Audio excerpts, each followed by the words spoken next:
Hello, I'm Karen Dark and welcome to Quest 79. The aim of Quest 79 is to create inspirational projects and events that enhance possibility and help our mental, physical and emotional health as well as the health of our environment.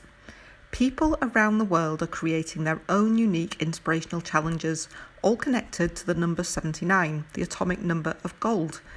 Participants are discovering their inner gold, the shiny bright parts within us through the daily purpose and connection that the Quest 79 projects are creating.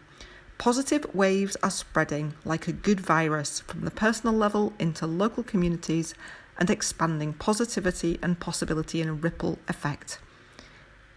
Quest 79 was inspired by my own journey after winning the 79th medal for Great Britain in the Rio 2016 Paralympic Games, and an unusual and controversial attempt to share a medal in the London 2012 Paralympic Games that took place on the 7th of the 9th, so the 7th of September.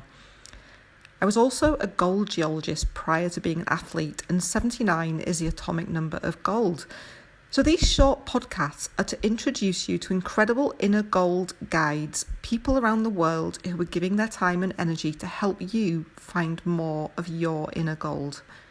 Please join us on the 7th of September for a truly special day where you can have access to all of the skills, insights and inspirational healing energy of these guides. We look forward to seeing you there.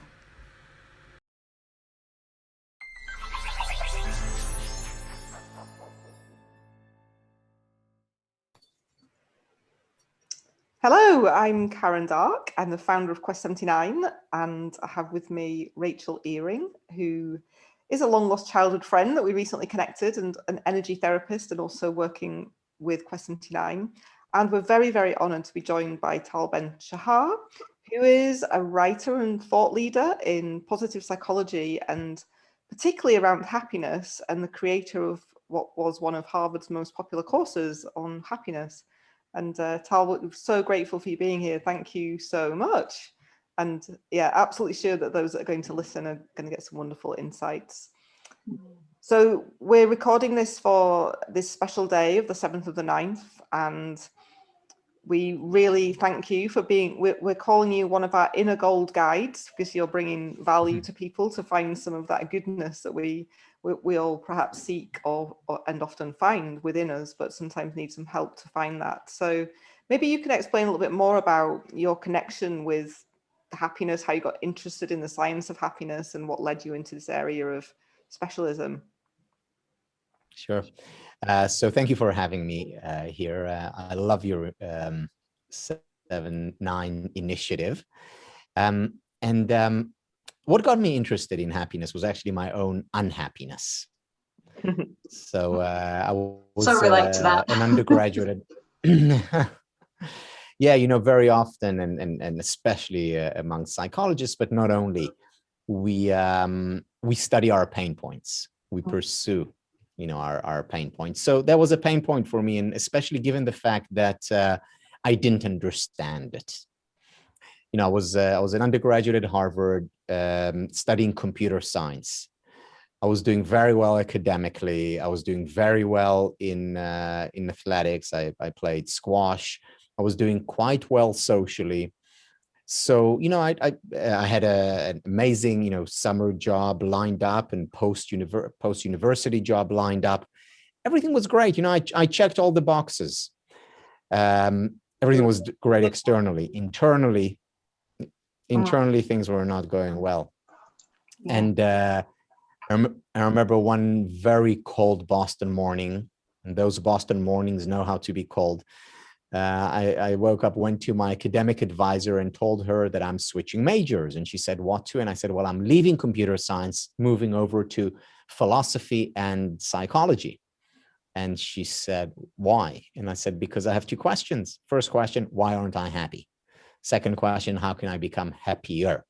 And it's with these two questions that I then went on to get my undergraduate degree, then spent a year across the Atlantic in the other Cambridge, in the UK, reading education, and then back to Harvard for my PhD, all the time focusing on how can I help myself, individuals, couples, organizations, and ultimately nations increase levels of well-being. That was 30 years ago. And you've been studying it ever since. Absolutely. Yeah, I've been a student ever since. Yeah. Could I ask, Tal, then, you said that you internally weren't happy. How did you know? Yeah. So, you know, I didn't have the language that I have today. So, you know, I wasn't depressed in the clinical sense, because people who are depressed lose motivation to a great extent, you know, find it difficult to get up out of bed in the morning. And I was pretty motivated, whether it was in sports, whether it was in education, but I felt constant, well, two things. One, an ongoing sadness that was pervasive. It was there and I couldn't really explain it. And second, anxiety, a lot of anxiety, you know, a knot in my belly, you know, a constricted throat. And that I'd almost, you know, when I didn't think about it, it was, you know, it was just part of life. Yeah. So it was the physiological that gave me hint to the psychological, as it often does.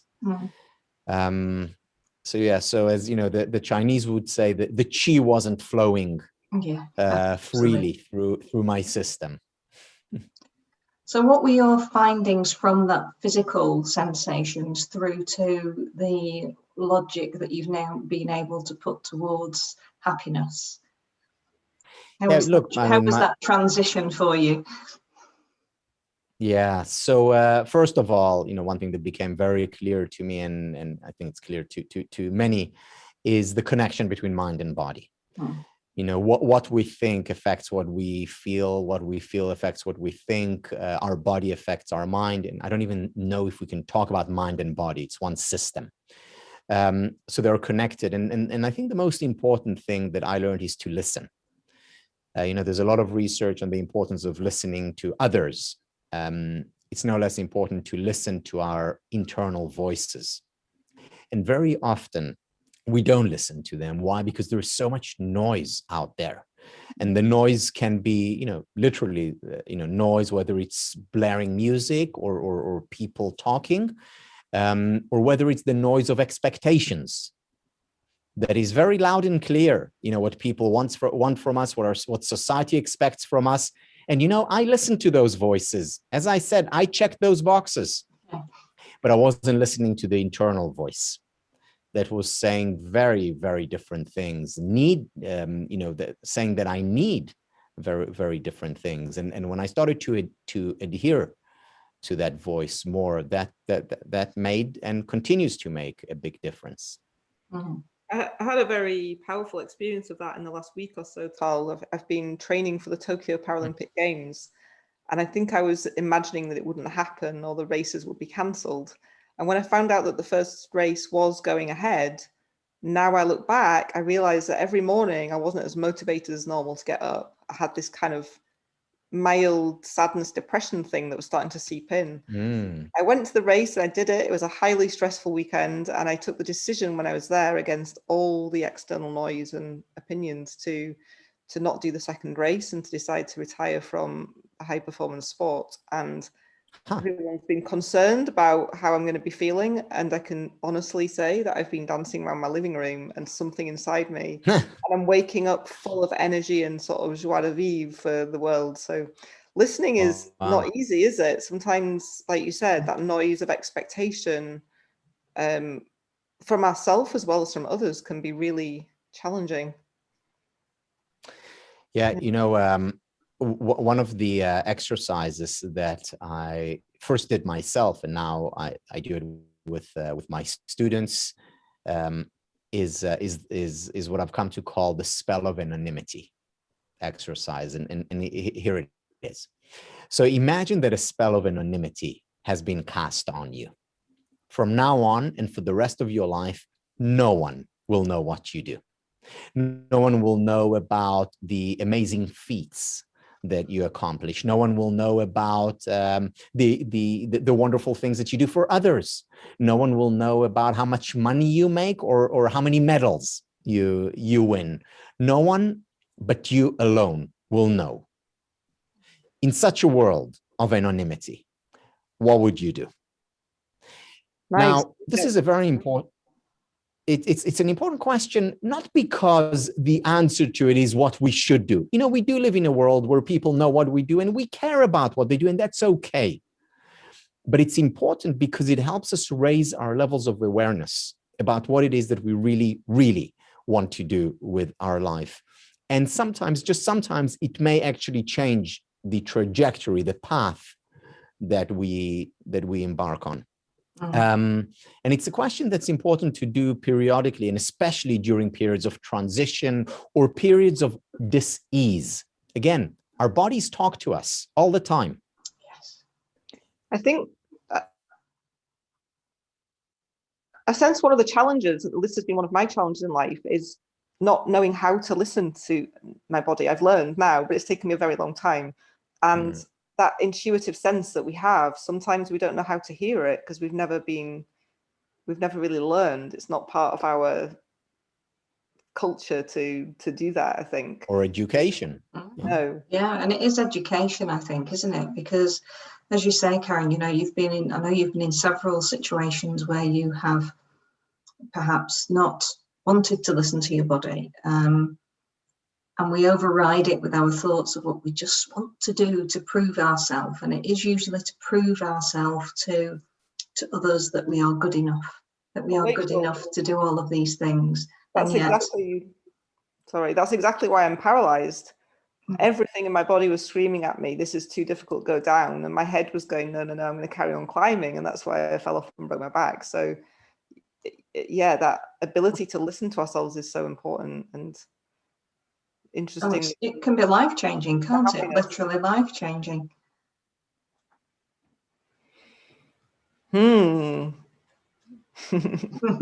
So on that note, and on that note, you know, what really can help us hear our inner voice is to stop, to take a break, to listen to the sound of silence, because it's in silence that is when we hear our internal voices best.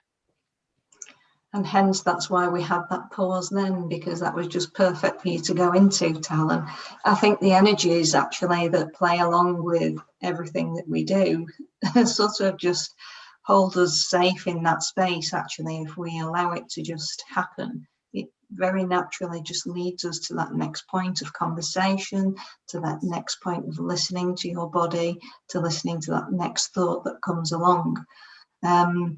So can I just ask, Tal, how when our negative emotions sort of kick in, how a lot of people really struggle to deal with those as if they shouldn't be having them, because this world of positivity that is being spread about happiness, and yet we all have these negative emotions. How does that come into the mix? Yeah, no, that's so important. It's the first thing that I talk about in my classes on happiness, is first allow in unhappiness. You know, there's a beautiful poem by the Sufi poet Rumi, who wrote it, 800-900 years ago. And the poem is called The Guest House. And in The Guest House, Rumi talks about how we need to welcome any and all thoughts and emotions. And he talks about them as messengers from the beyond. Now, whether or not they're messengers from the beyond, I don't know. That's beyond my scope of expertise.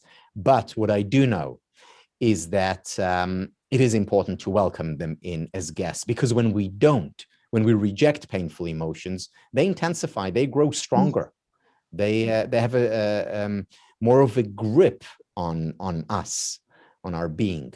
Whereas when we accept and embrace them as natural, being part of being alive, then they do not overstay their welcome. Not only that, they then also open us up further, deeper, to experiencing joy and pleasure. Golda Meir, who was the Israeli prime minister back in the 1970s, once said, "Those who cannot weep with their whole heart cannot laugh either." Two sides of the same emotional coin. Yeah, and I personally very much agree with that, but also with my clients agree with that, because people often describe themselves as being numb.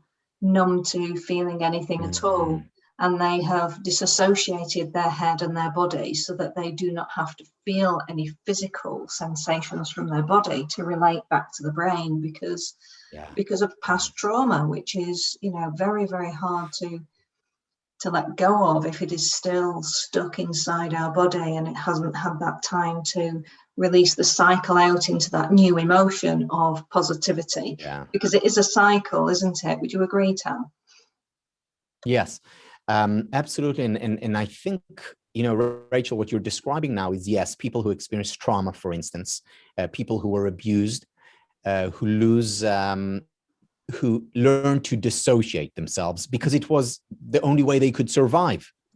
Through detachment. So, you know, when you're a kid and you're abused, you're helpless. You have to detach yourself if you're to survive. The problem, of course, then, is that it doesn't end there. Okay, abuse is finished at the age of 16. Now I can live happily ever after. That doesn't happen. You know, the dissociation, the detachment continues. And then, you know, how do you attach again? How do you sense yourself again? So it happens as a result of abuse, but it also happens to a great extent as a result of living in the modern world. And let me explain this, because this is, I think, an oft overlooked predicament. Specifically, what happens to so many people today is that they stop being sensitive. And I'm saying sensitive as, you know, a broad category. It's about sensitive to their bodies. It's also about being sensitive to other people. It's about being sensitive to emotions. It's about being sensitive to ideas. Why? Because our world is packed with news. It's packed with views. It's saturated with sensationalism. And when we have the sensational so often, whether it's, again, the front page news, or whether it's the music that's always blaring, or whether it's the talk that's going on constantly, be it on social media, on radio, wherever, it's there all the time, and it's all sensational. And when everything is sensational, we lose track or our ability to sense the nuances. And what I'm calling for here, essentially, and again, I talk about it a lot, and whether it's with my kids or clients or myself, how can we move from the sensational to the sensual? How can we move from the the loud to the soft, from the very explicit to the nuanced? And unfortunately, in today's world, I'll give you, just a data point that's interesting. People spend, on average, less than 7 seconds on a web page. Less than 7 seconds. That's the average amount of time that people spend. Now, in 7 seconds, you don't have time to absorb, to savor. All you have time for is to get, a general outline, good, bad, okay, moving on. Yeah. And we then don't exercise our nuanced muscles, our deep learning or deep reading or deep engagement muscles, not just with a web page. That also has a trickle effect to how we interact with other people or with our bodies.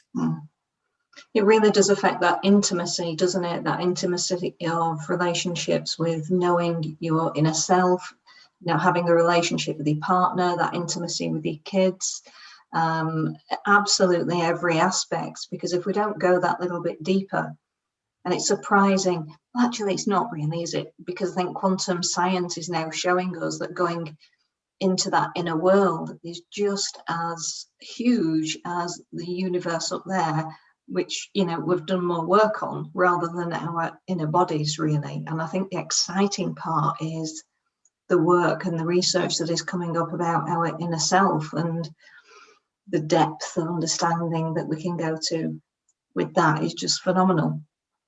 And as an energy therapist, I sort of get that, because it's all about excuse me, it's all about softening into that. It's all about allowing yourself to because we have this hard surface, really, don't we? This hardness that we have, and it's just allowing ourselves to soften, to allow the old to seep out, and then we can really just accept all the new things in that give us these new experiences. I know Yeah, that's exactly. I suppose one of my default softening techniques has been to go into nature and connect with the natural world, and that just seems to solve everything for me, from the emotional to the physical.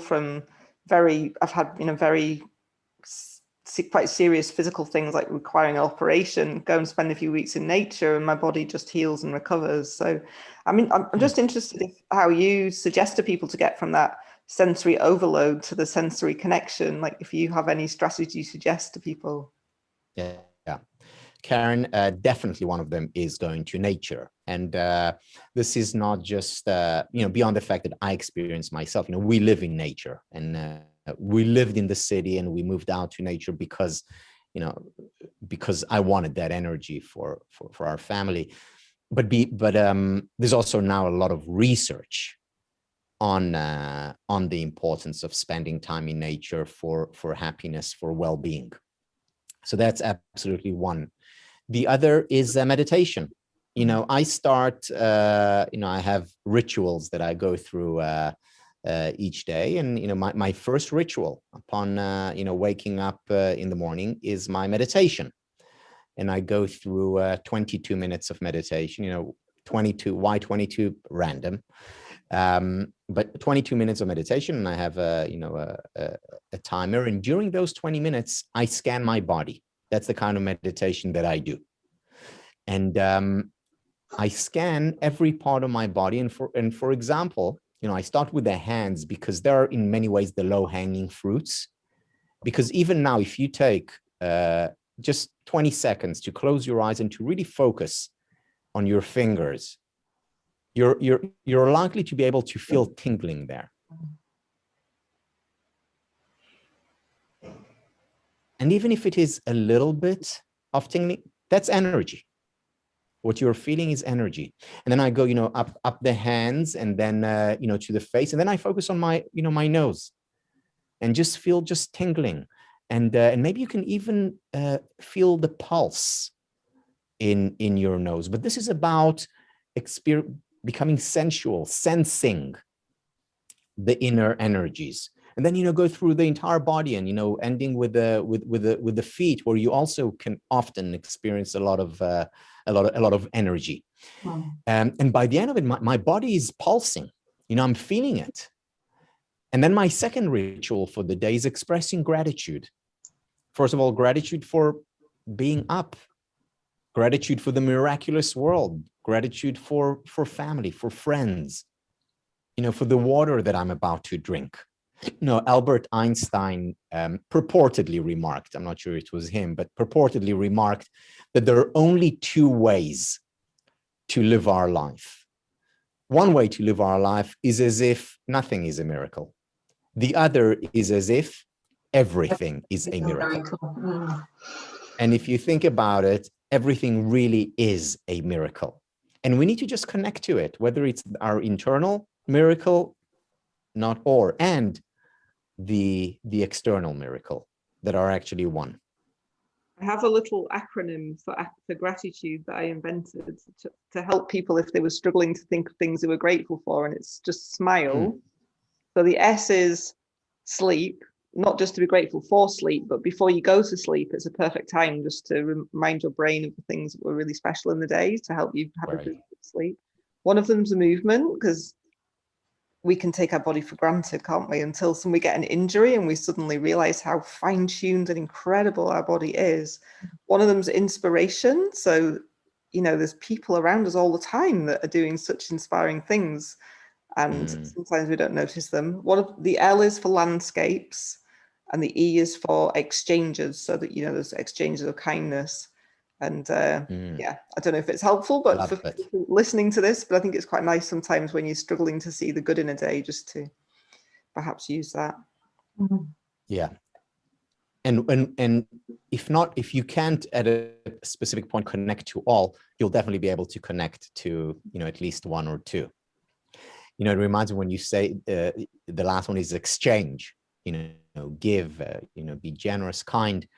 There's a lovely book by a number of authors. One of them is Kovac, I think. It's called The Power of Nice. And in The Power of Nice, they talk about how important it is, to give, to help, to be generous and kind.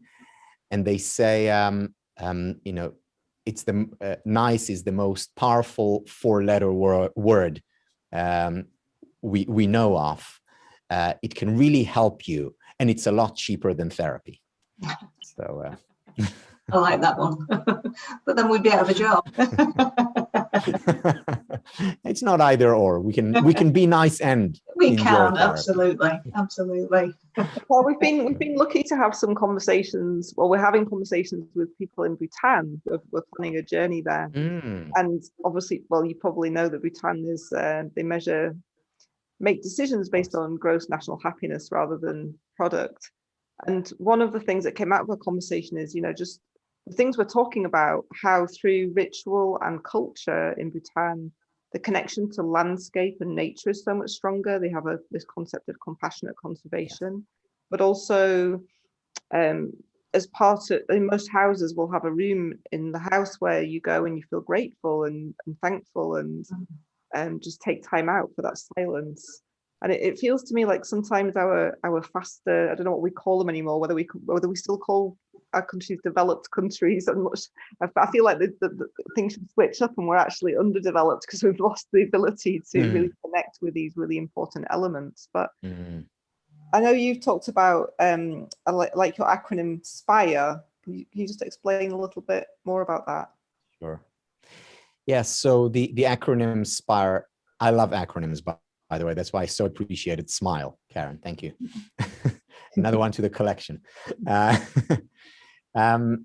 So the acronym SPIRE stands for the 5 elements which I see as the most important for happiness. The S stands for spiritual well-being. And spiritual well-being is about finding a sense of meaning and purpose in life. It's about being present, being mindful. We experience spirituality. So that's spiritual well-being. Of course, it can come through religion, as it does for many people. It can also come through having a deep sense of meaning and purpose and being present. Spiritual well-being. Then there is physical well-being. That's the P of SPIRE. Physical well-being is about exercise. It's about nutrition.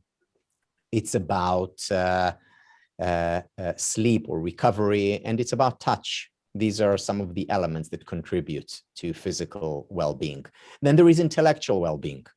That's about curiosity. Do you know, for example, that people who are curious, who ask many questions, who are lifelong learners, are not just happier, they actually live longer.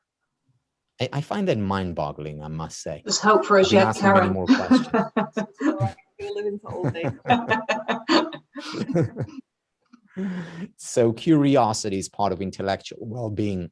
Deep learning, that's part of intellectual well-being as well, of course. Then there is relational well-being. Number 1 predictor of happiness, quality time we spend with people we care about and who care about us. And that can be our best friends, or it can be colleagues, or it can be family. It actually doesn't matter. But as long as we have social support and we are supportive to others as well. And finally, emotional well-being. And that's about what you brought up, Rachel, which is embracing painful emotions and also cultivating pleasurable emotions. So it's these 5 elements, spiritual, physical, intellectual, relational, and emotional, that make up the happiness gestalt, the happiness pie. Now, it doesn't mean we need to cultivate all of them all the time, but it means that we need to ask ourselves to raise levels of awareness regarding each one of them at different times and cultivate them not simultaneously, but serially. One of our visions and hopes for Quest 79 is that it will raise the level of positive emotions that people experience. But there is that little kind of counter in there, because we can't experience positive. The coexistence of things is is the whole, isn't it? The duality of experience. But I'm still kind of fascinated. I haven't really answered that question for myself, how we can experience more positive emotions, but still have that coexisting with the challenging stuff. I don't know if you've got any thoughts on that. Yeah, I do. And let me digress a little bit and then come back to it, because when you ask this question, I think mostly about two schools of thought that are dominant in the field of happiness or psychology in general. One is all about future orientation. One says it's all about goals.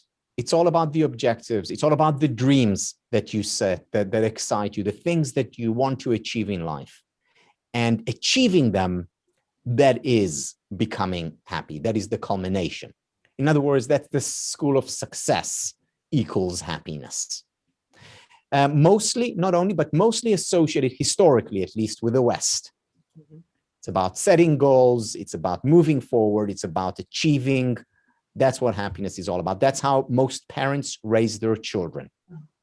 They, whether explicitly or implicitly, they say, obviously, all parents say we want our child to be happy, and they'll be happy when they get into Oxford. They'll be happy when they, make $1 million a year. That, in other words, achieving goals equals happiness, future orientation. But we know from a lot of research that that's not the case. That success doesn't lead to happiness. Yes, maybe it leads to a temporary high at best, but then we go back and we regress to where we were before.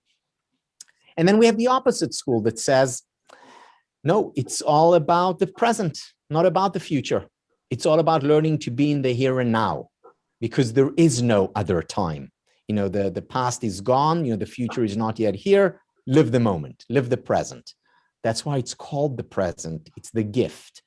So we have that school, which is great, but there's also a problem here. And the problem is, what can we do? We are also future oriented. We are also about dreams and aspirations. That's part of being human too. And the important question is, how do you bring the two together? How do you, in a sense, bridge those two, the best of both worlds? And the way to do it is to have long-term goals, to have dreams, to have aspirations, and then to let go of them. Let me give you a specific, very concrete example. So I recently published a book. The pub date was May 11th. So almost a year before that, my publisher said, we want you to publish that book on May 11th. And I said, great, perfect, in fact. And from that day on, from the minute she said it, I sat down every morning to write that book, which came out on May 11th. I had the future goal, get the book out by May 11. But once I had it, I let go of it. When I sat down in front of this computer, I wasn't thinking May 11, I need to get this book out. I was writing. I was present in the here and now. I was experiencing these emotions that you were talking about, pleasure, joy, while having that ambitious goal of writing that book. But while I was writing, I wasn't there. I was there before when I was thinking, is that the date? Is that the book I want to write? Once that decision was made, the date and what I was going to do by that date, I didn't need that goal anymore. Now, I did publish that book, but even if I didn't, that doesn't matter, because for happiness, because achieving the goal is less important than having the goal. And the importance of having the goal is to liberate us to enjoy the present moment. And that's how the two coexist. Have a goal with a purpose, not of achieving it, but rather with the purpose of liberating you to enjoy the present moment. And this is why, is it, Tal, that when some people who are wanting to manifest for the future find that they are not actually achieving what they set out to manifest because they've had those sensations, those feelings before they've got there. And then by the time they get there, they want something else. Yeah, very, very often, actually more often than not, achieving the goal is disappointing. One of the big aha moments for me was, I was an athlete. I played professional squash, and I always thought that if I win, initially it was the national championships, then I'd be, ecstatic and happy for the rest of my life. And I did win it, and I was absolutely ecstatic for 4 hours. And then, it's the next competition that becomes, your goal and your illusion. It's not about achieving, it's about having. I'm just thinking of my analogy right now. I've spent the last 4 years training every day for the Tokyo Paralympics, and I've had a wonderful 4 years. And then in a moment last weekend, I realized that wasn't the goal anymore. It wasn't right, and it changed. But it doesn't mean that that's affected or upset the journey to get there. The last 4 years has been incredible. So I love that, the merging of the vision and the goal, but with the journey and that ability that it gives you to be in the present moment with excitement and aspiration, but very much with the presence. Nice. Beautiful. I love it. And from an energy therapist point of view, we sort of look at it in a way that time is sort of collapsing in a way, with the past, the present and the future sort of merging closer and closer together to actually form, really totally bridging that gap, so that we understand how our past is actually bringing our future, and then our present and our future goals all into that real present feeling. We can encompass it all. Does that make sense? I don't think I've explained that very well right now. Yeah, though I do think that there are times enough when we feel just that. When people describe feeling one, one with what? It's one with other people. It's one with nature. It's one in terms of the past, future, and present being united. And these are the most powerful experiences that we have. There's been so much written about it. These are the religious experiences that so many people talk about. It's an experience of oneness. Yeah, and that experience cannot be put into words. There are no words that can actually quantify how that actually feels, because having touched on it quite a few times, it is such a blissfully beautiful experience. That in a way is what you then start to chase. That experience that encompasses all of you. That is what you keep wanting to chase. Yes, and paradoxically, it's when we stop chasing that we arrive. Yes. So Eckhart Tolle talks about surrendering. And I remember when first reading what he wrote about surrender, I had a negative visceral reaction, because I said, "What do you mean, me surrender? No ways! I'm going forward, full steam ahead." But then I realized that it's actually when we stop and when we let go, that is when we open ourselves up. That is when we create the conditions for that state of being to flourish, that wholeness.